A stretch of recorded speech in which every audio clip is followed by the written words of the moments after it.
Bonjour, vous écoutez Panorama de Luxe, nouvel épisode, cette fois avec Boris Bergman, que nous avons le plaisir, l'honneur et l'avantage de recevoir aujourd'hui. Bonjour Boris.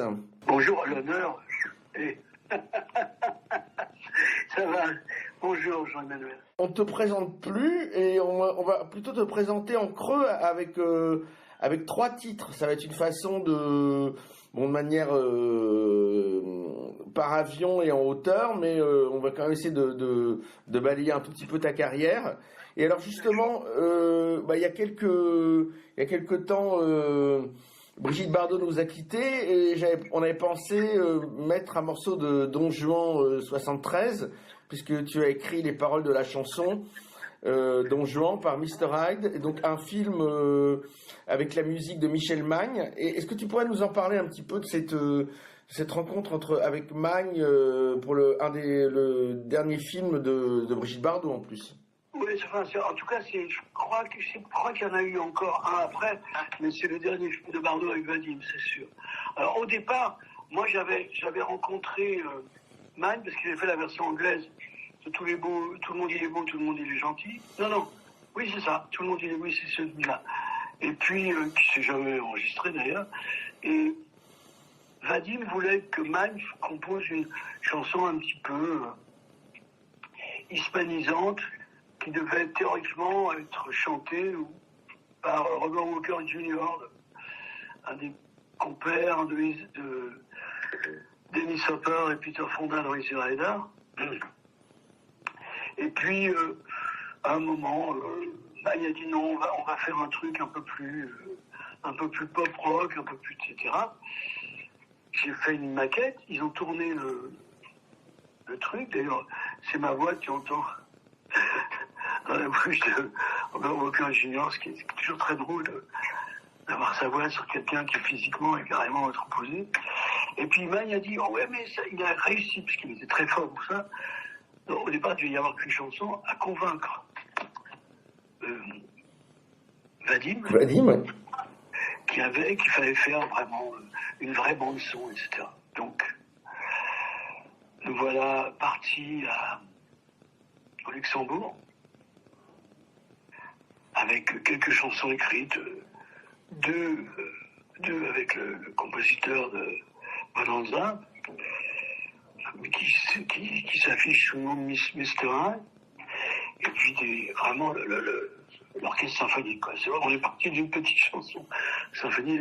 Alors les problèmes, c'est que le chœur religieux du Luxembourg avait entendu dire que dans le film, Bardot couchait avec son cousin, prêtre. Oui, ce qui n'est pas très catholique. Et comme j'étais le seul qui parlait allemand, donc qui pouvait séduire la chef des chœurs luxembourgeoises, je lui ai dit que oui, effectivement, elle avait péché, mais qu'à la fin, elle mourrait dans les flammes, donc voilà. Alors elle m'a regardé d'un air de dire, ok, tu me prends pour une conne, mais ça peut passer. Et ils ont enregistré le truc, et puis c'est devenu... ça a été... avec des anecdotes incroyables, parce que sur le tournage, j'ai vu Bardot pleurer. Je crois que la seule chose qu'elle m'a dit, c'était « Vous pouvez me trouver des Kleenex, jeune homme ?» Ce qui était gentil, mais jeune homme. Ça tombe bien, j'en avais sur moi. J'ai vu Vadim très triste, et en fin de compte, j'ai cru que c'était à cause de la tristesse de Bardot, qui a quand même été son égérie. Mais en fin de compte, non, il était triste parce que un président de la République à l'époque avait embouti sa voiture de lait à côté d'une pensionnaire de chez Madame Claude. C'est quand même assez incroyable comme anecdote, effectivement. C'est sûr, elle est vraie, non, Oui, elle est vraie, oui, mais je la crois. J'ai pas compris pourquoi Michel Magne était mort de rire.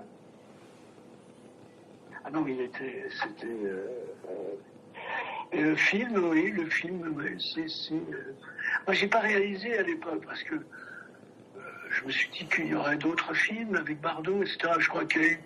Je sais plus si c'était avant ou après. Je crois qu'il y a eu un Colino Trouche-Chemise, je crois, pour la télévision, il me semble. Ça s'appelait Don Juan 73. Je suis pratiquement sûr que le film est sorti en 73. Voilà, c'est ça. C'est vraiment un des derniers films pour le cinéma, oui. Non, elle avait l'air très... Elle avait son caractère, mais elle avait l'air très douce. Enfin, avec moi, elle était extrêmement gentille. Bon, il y avait des gens que j'avais croisés déjà, tu vois. J'avais croisé Robert Hossein quand il devait faire un disque. Il y avait un beau cast, quoi, tu vois, entre Maurice René. Il y a Étienne Berkin dans le film aussi, oui. Oui, il y a Berkin, oui. Et Mathieu Carrère et Bardot. Bah écoute, je te propose d'écouter le thème du film et puis on revient tout de suite après. D'accord.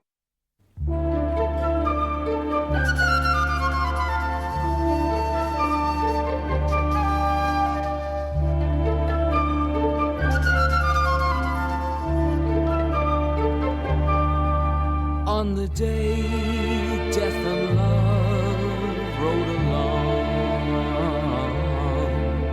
she knew that nothing more was right or wrong. Times had come for stones to sing a new song. Nothing's cold as death and love ride along.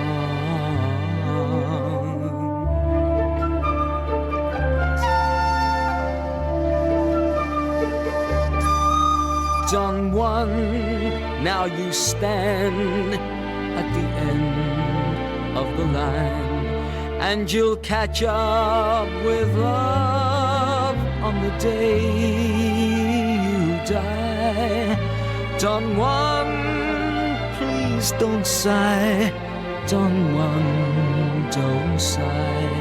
Eternity is nothing but a lie.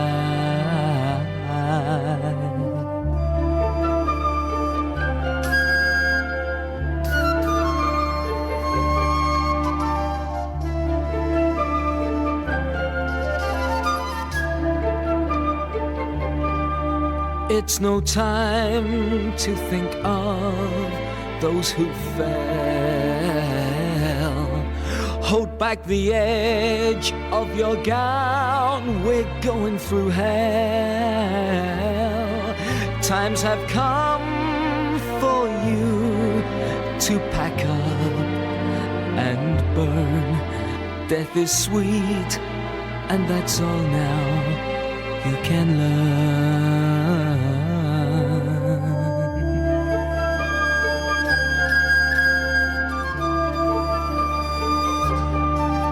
Done one, now you stand at the end of the line, and you'll catch up with love on the day you die.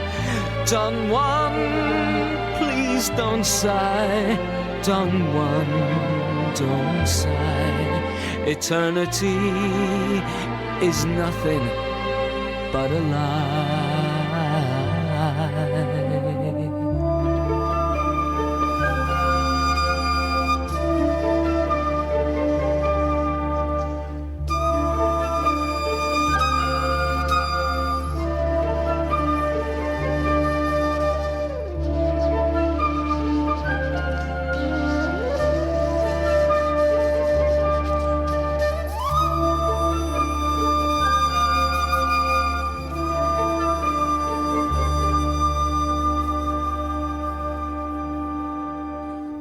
Donc c'était par Mr. Hyde, donc un pseudonyme, puisque son nom ne pouvait apparaître. Il est très connu, le nom du compositeur, mais j'ai oublié. C'est l'homme qui a fait la musique de Bonanza. Voilà, mais il ne pouvait pas mettre son vrai nom, donc c'est d'où le pseudonyme. Et puis alors, du coup, Michel Magne, ça me donne l'occasion aussi de parler d'un disque qui te tient à cœur, qui a été réédité il y a quelques années. Moshe Mouse Crucifixion, avec Artie Kaplan, ton papa, et puis un disque assez incroyable, avec un morceau qui s'appelle Prophète, qui est un morceau qui a été samplé. C'est drôle parce que Michel Magne avait été chargé par la maison de disques de faire un disque avec Artie Kaplan, Bon, Artie Kaplan me connaissait un petit peu parce que j'avais fait la version française de l'harmonie pour Nicoletta. Et puis, à un moment, Michel Magne était, je crois que était sur le départ de Hérouville. Oui, on est en 74-75, oui. Et il me dit, écoute Boris, quand on va pas bien et qu'on est dans le trou, il faut être mystique, il faut devenir mystique. Fais-moi un disque truc mystique.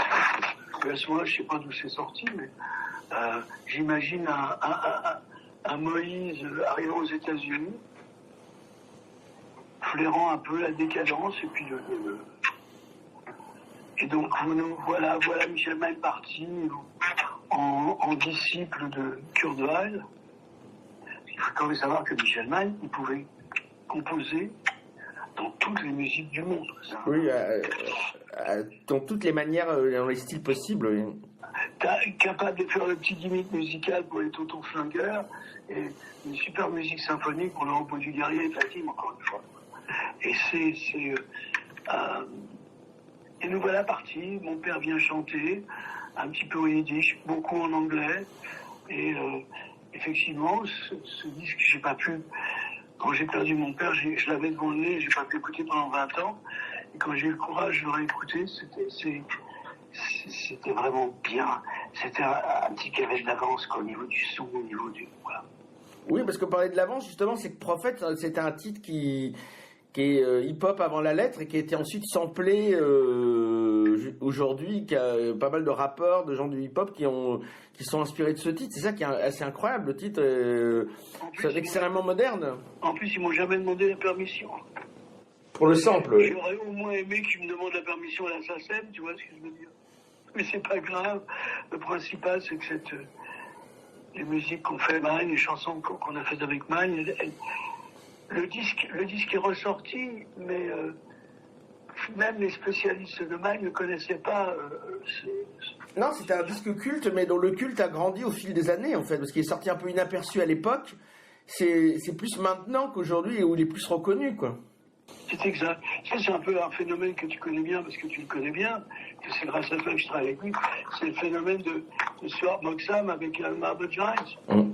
Des gens comme Kurt Cobain, tout ça s'en réclamait. Mais en fin de compte, tout le monde sait qu'il a été cité par des grands groupes de rock comme groupe de référence, mais personne ne connaît le disque. Oui, c'est un délai d'incubation un peu long avant que finalement, ça 30, 40 ans plus tard ou 50 ans plus tard, où là, ça y est, ça devient un culte et tout le monde en parle. C'est vrai. Mais c'est comme si ça avait attendu son heure. Et c'est vrai que Prophète, c'est Eminem près de 50 ans avant, quoi. Oui, c'est ce qui est très étonnant, ouais.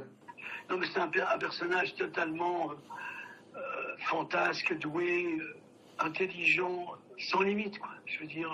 Michel Magne, oui, oui. À son cerveau, c'était des matrioshkas russes, tu vois ce que je veux dire.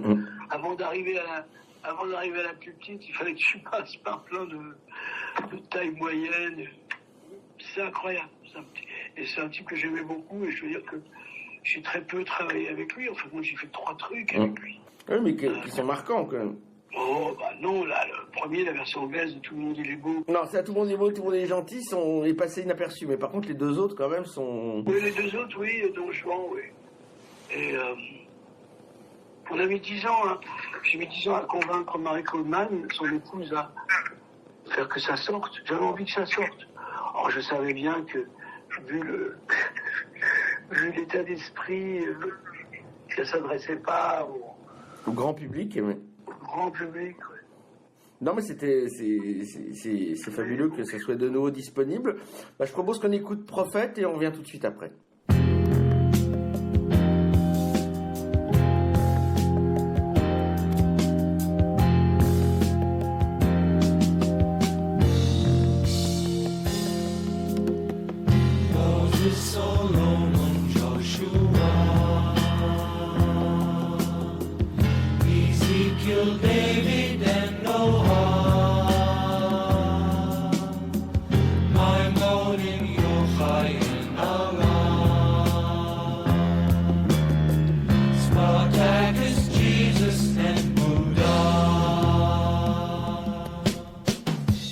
Groucho Marx, Lenin and Lenin, Ellis, Scott and Barry Fitz, Fitzgerald, Artie Sharon and Ellie Kaplan, Bertold Brecht, Bernard and Robert Shaw, Sean Phillips, Mayakovsky, Dostoevsky, Schumann, Rudinsky, Walensky, Korsakov and Rimsky, Leo Ferre, Leo DeLast, Leo McCarty and Howard Fast, Lon Chaney, Senior, Rosenberg Jr. and Thompson as a major, Nicole Quasi, Lennon Cole Porter, Elton John and Chris Barber, Esther Jacques and Ingmar Bergman, and the Rabbi's daughter.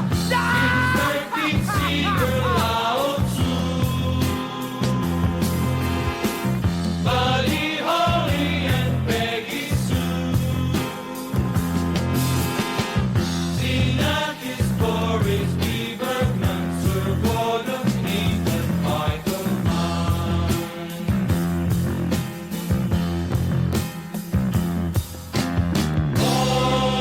Authors, holy are your names. Authors, holy are your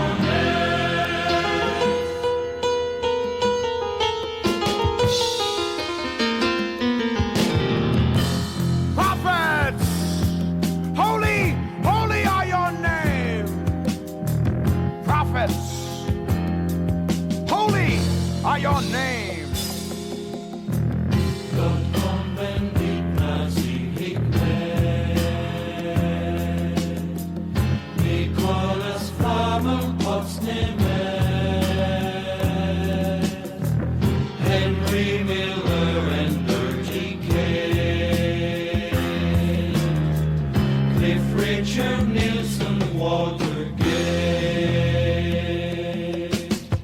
Alex Raymond and Picasso, Hogarth and Monroe, Marilyn Marlene, Dick Tracy and Dick Powell, Flash Gordon, Lightfoot, Anderson, Sauté and Ginsberg, and Carolson Lindbergh, Galileo Galilei, Santa Claus and Eli, Che Guevara and Charles Adams, Adam Faith and Eve, Jungle Jim and Jim Reeves, Terrence Fisher, Simon the Fisherman, Count Dracula and Frankenstein, Ferlin, Getty, Corso and Grok, Peter and Lee Falk, Joe Hill, Woody Guthrie, Tom Mixon, Malcolm with an X, Ruby Keeler and Rubenstein, Ruby Tuesday and Silverstein, Adam Polanski, Dalton Trumbo, Melvin Van Peebles and Geronimo, Van Gogh, Lovecraft and Van Voigt, Chekhov, Adamov, Ustinov, Nabokov, Goat, Sally Kellerman and Tchaikovsky, Neil Simon and Kopchaneski, Dee and Charlie Brown, King Arthur, Noel Silverman, Brooks Arthur, Scott Muni, Allison Steele, Frangipani, Lanzarone, Jimmy Wisdom, Joe Renzetti, Al Nevins, Bunny Bardak, Charlie Parker, Dizzy Gillespie, Lester Young, Bud Powell, Stan Getz, Zoot Sims, and John Wayne!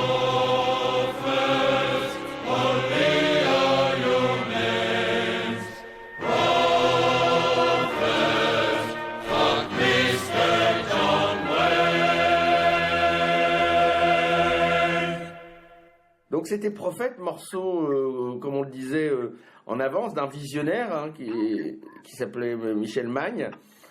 Et puis bien sûr, il y a aussi un autre personnage qui a été longtemps un compagnon de route et sur lequel sur les chansons sur lesquelles tu retravailles aujourd'hui, c'est Bachung. Donc, est-ce que tu peux nous parler un petit peu du projet Mais on m'a dit que j'avais pas le droit de trop dévoiler de trucs. Non, mais sans dire les noms.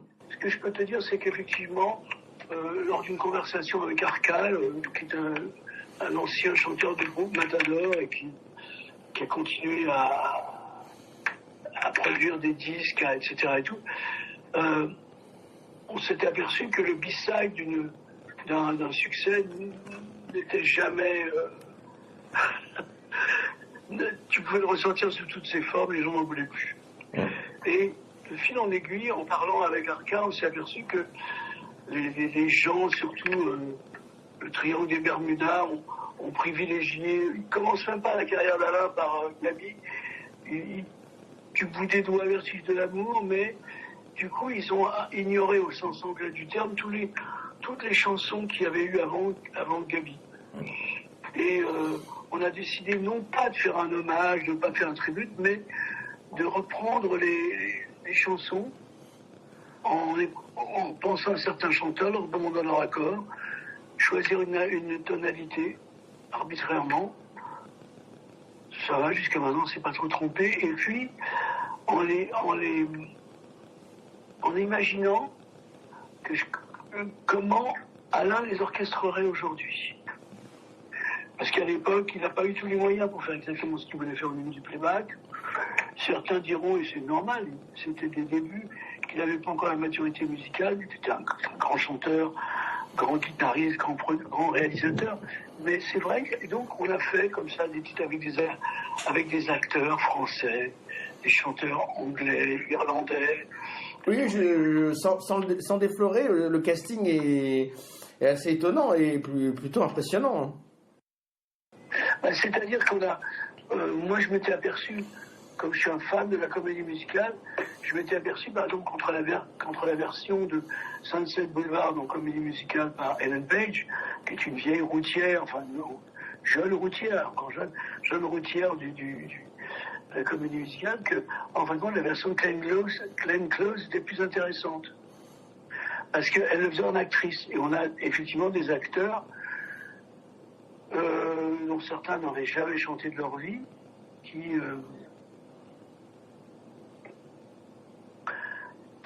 interprètent le truc, et c'est intéressant. Sur des chansons comme Privé, Camping Jazz, ce sont des acteurs, véritablement. Camping Jazz, c'est un acteur-chanteur, mais qui en plus, lui, lit avec la partition sur le pupitre. Voilà, comme ça fait un jeu, point fini.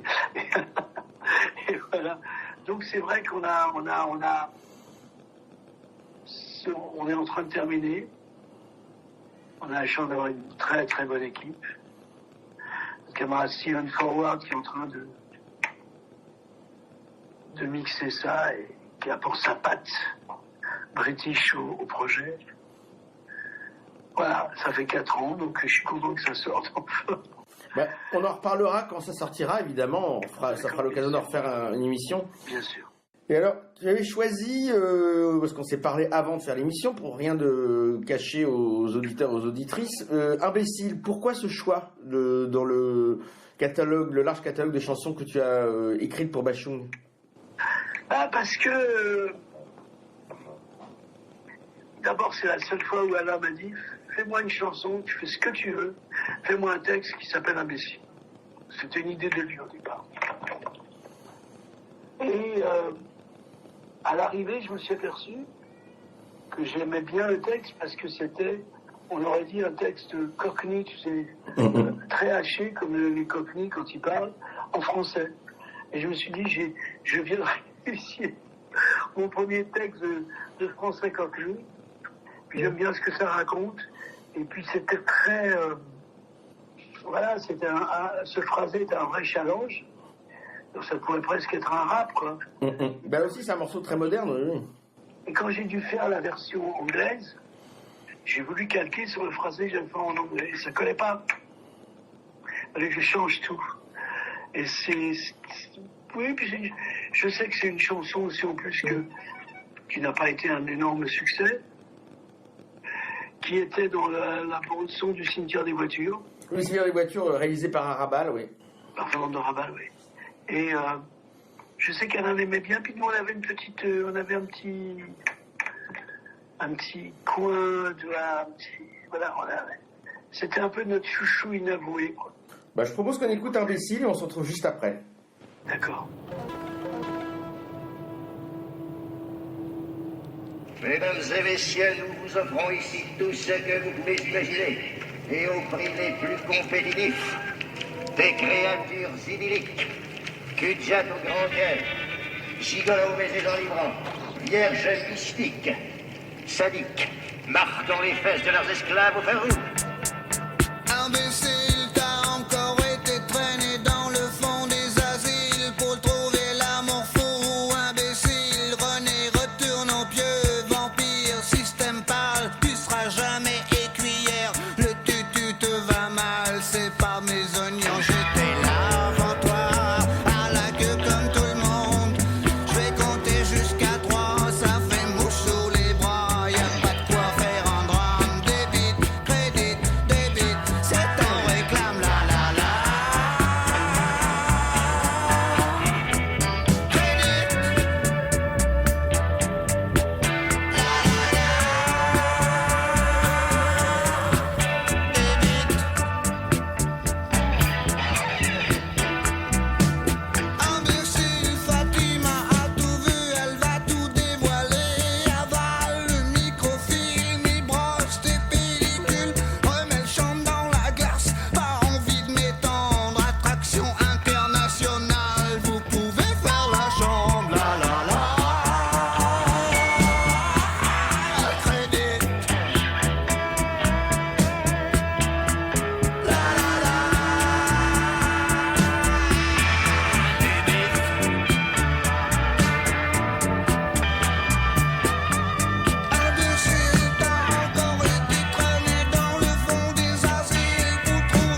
Voilà, on touche déjà à la fin de l'émission, mais j'aimerais quand même qu'on parle un tout petit peu, parce que évidemment Bachung et toi c'est quand même une longue histoire, et cette façon de faire ce disque. Est-ce qu'on peut dire aussi c'est une manière aussi de répondre, tu parlais du triangle des Bermudas, mais de certaines personnes, alors que tu as été vraiment la personne le parolier qui a révélé Bachung à lui-même, et je pense que le grand public le sait, mais il y a une petite partie d'une certaine élite ou pseudo-élite qui a voulu un peu l'occulter au fil des années. Est-ce que c'est un peu la façon de remettre, comme on dit, l'église au milieu du village? Les pendules à leur place. On va les pendules à leur place, voilà. Ouais. Oui, mais c'était pas le but. Non, c'est pas le but, bien sûr, mais ça peut être aussi un deuxième... C'est vrai que Arcadius Amaro, qui a fait toutes les orchestrations de ce disque qui va s'appeler C'est la faute de Bachung, avec Fox, il s'est aperçu en travaillant sur les chansons que, comme je le répète comme un vieux gaga, la statue était déjà dans la pierre. C'est-à-dire que tout ce que... Alors, les gens se sont complets à diviser le trajet d'Alain, je pas le mot carrière, en petites tranches, quoi. Avant Gabi, période Bergman, après période machin. Alors qu'en vérité... c'est une évolution constante, oui. Il y avait déjà des constantes, quoi. Donc, c'est vrai que quand j'ai réécouté, j'ai quand même obligé d'écouter une vingtaine de mixages, je me suis dit oui, ça va montrer à ces gens-là que voilà, il n'y a pas une rupture à partir de l'après-Bibi, quoi. C'est un joyeux prolongement. Bah, on attend avec impatience. C'est gentil, Jean-Emmanuel. C'est la faute à Bachung et on se revoit très bientôt. Et encore merci pour tes anecdotes et ton temps. Eh ben écoute, grosse bise. À très bientôt.